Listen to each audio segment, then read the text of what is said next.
তোমাকে এখন ডাক দিছে, তুমি নফল নামাজে দাঁড়ানো, নামাজ ছেড়ে দাও, মায়ের ডাকে সাড়া দাও। কারণ মা যদি বেজার হইয়া যায়, মক্কায় হজ কইরাও তোর কপালে আগুন।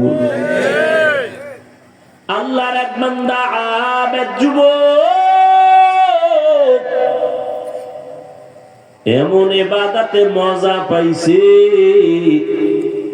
এখন এলাকায় মজা বাদ দিয়ে কয় না মসজিদে ঢুকি কলিজা ঠান্ডা, বের হইলে বেপরদা বেপরদা বেপরদা, কি করি কোথায় যাই।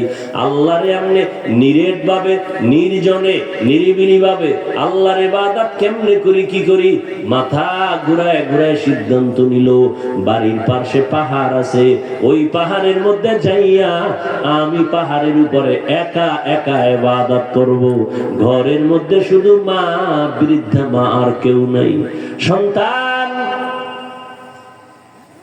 পাহাড়, ওই পাহাড়ের চূড়ায় গিয়া একটা ছোট্ট ভাঙা ঝুপড়ি উঠাইয়া ওখানে নিরিবিলি ইবাদত করে, গাছের পাতা চাবায় খায়, পেটের ক্ষুধা। যারা ঠিক মতো আল্লাহর ইবাদত করে ক্ষুধা কম, ক্ষুধা থাকে না বেশি।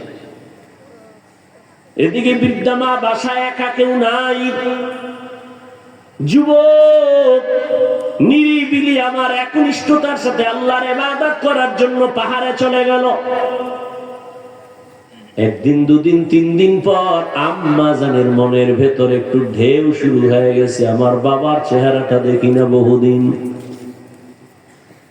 মনে মনে চিন্তা করে, সন্তান আমার আল্লাহর ইবাদতে এমন মজা পেয়েছে, ওই পাহাড় থেকে আর ঘরে আসবে না।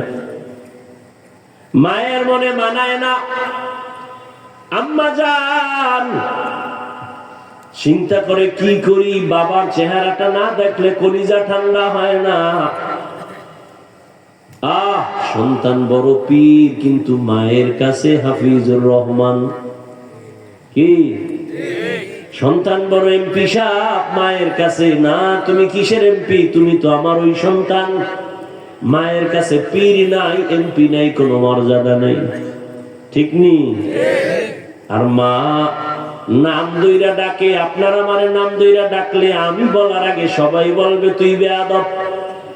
কিন্তু আম্মা জান যখন নাম দইরা না ডাকবে তখন বড় কষ্ট লাগে।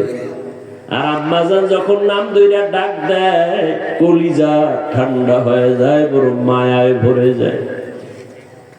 যত বড় হই না কেন, আমি তো মায়ের কাছে একটা সন্তান। আম্মা জানের কাছে কোনো কোয়ালিটি নাই, সব কে পা ভাঙ্গা, কে খারাপ। আম্মা জানের কাছে বরং খারাপ সন্তানটাই বড় আদরে। যেই সন্তান হাঁটতে পারে না, ওই সন্তানের প্রতি মা দুর্বল। যেই সন্তান অসুস্থ, ওই সন্তানের প্রতি মা বেশি দুর্বল। মায়ের অন্তর এটা বুঝানো যাবে না। একটা সন্তানের প্রতি মায়ের কি মায়া, মা যে সন্তানের জন্য কেমন আসে। সন্তান যদি এই পরিমাণ মায়ের জন্য পাগল হইতো, জীবনে সংসার করতে পারত না।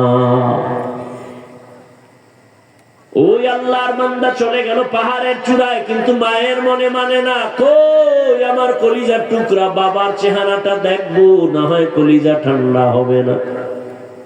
বৃদ্ধা মা চিন্তা করে সিদ্ধান্ত নিল, যেহেতু আমার সন্তান ইবাদতের মজা পাইয়া আসবে না, আমি দেখা করার জন্য যাব।